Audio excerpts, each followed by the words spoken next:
Easter is one of the most important holidays for me, and I'm so happy to be able to continue the traditions that I grew up within my family now.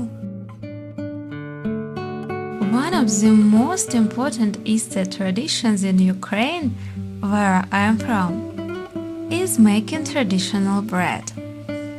It's a special recipe that's been passed down through generations, with many different families having their own unique recipes and techniques.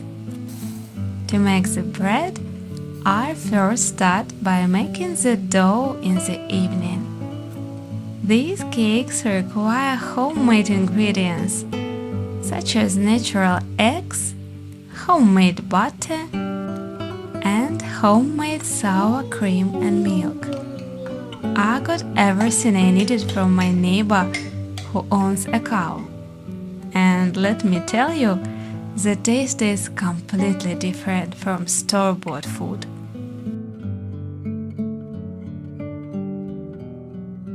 Mixing dough is a process that requires time and patience. We mix the dough by hand, feeling the texture change from a sticky mess to a smooth and elastic mass.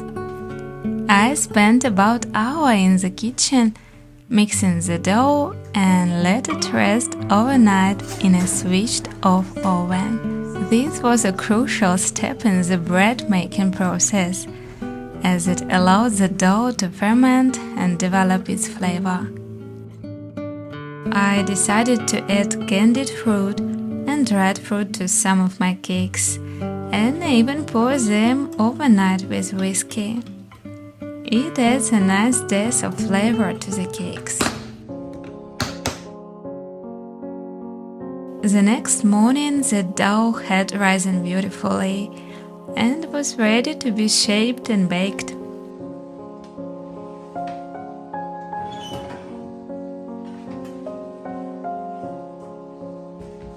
When I used to visit my grandmother as a child, I have fond memories of her baking this amazing bread in a special oven.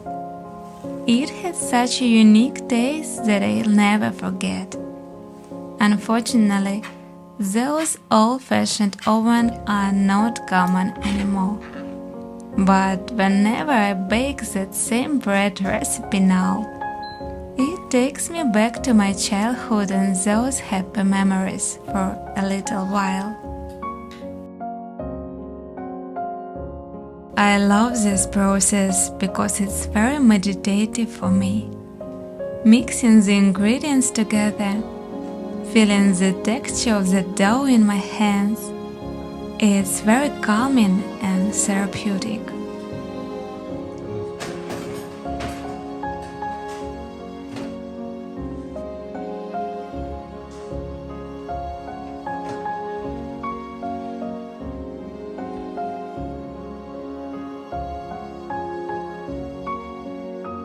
The smell in the kitchen while the bread was baking was incredible.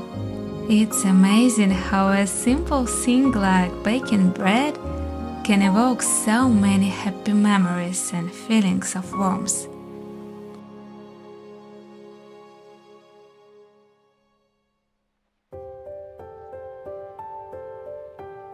By the way, I made 2 portions of dough and used one to make traditional bread.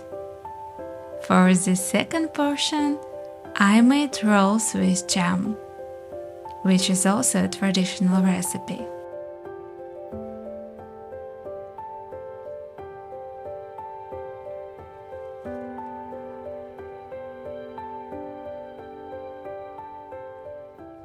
The next day, we decorated the cakes with white cream on top.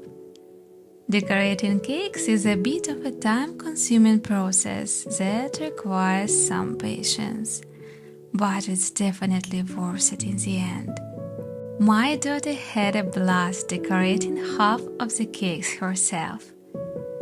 It was so cute watching her get creative with the cream and add her own personal touch to each one.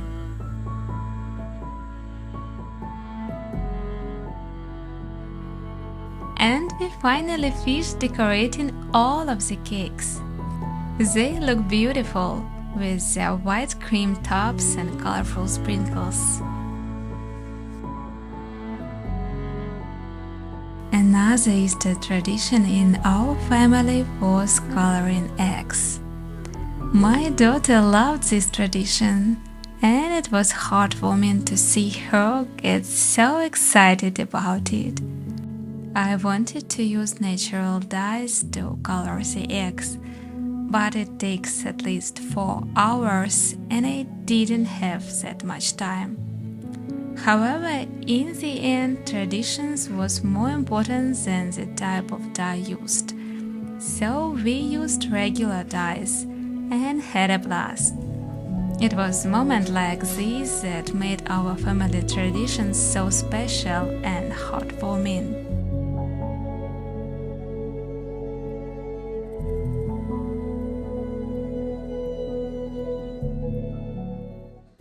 On Easter morning, I put together a basket and filled it with my homemade cakes and eggs. And then my friend and I joined other families in our community as we made our way to church with wicker basket filled with homemade cakes, eggs, and other traditional foods. Check out these Georgia's eggs my friend made. She's the artist and even managed to paint the eggs beautifully. It was a beautiful sight to see the church filled with families and friends and with baskets on their own. The priest blessed the baskets with holy water and the faithful lit candles from the whole frame, which was brought into the church on this special day.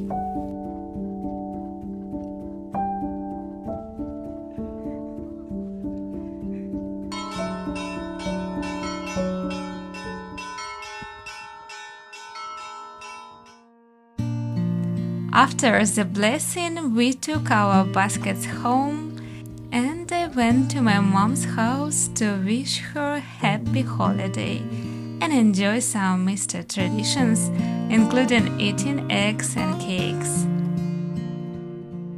My daughter really enjoys these traditions.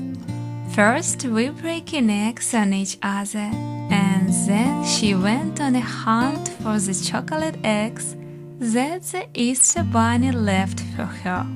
We have a tradition where the Easter Bunny visits all of our loved ones' homes and leaves their eggs for her. So we went around to everyone's place that day. At the end of the evening, we gathered around the family table and sat through the night enjoying the barbecue. Easter was a time of love, and we were grateful for the love we shared with each other.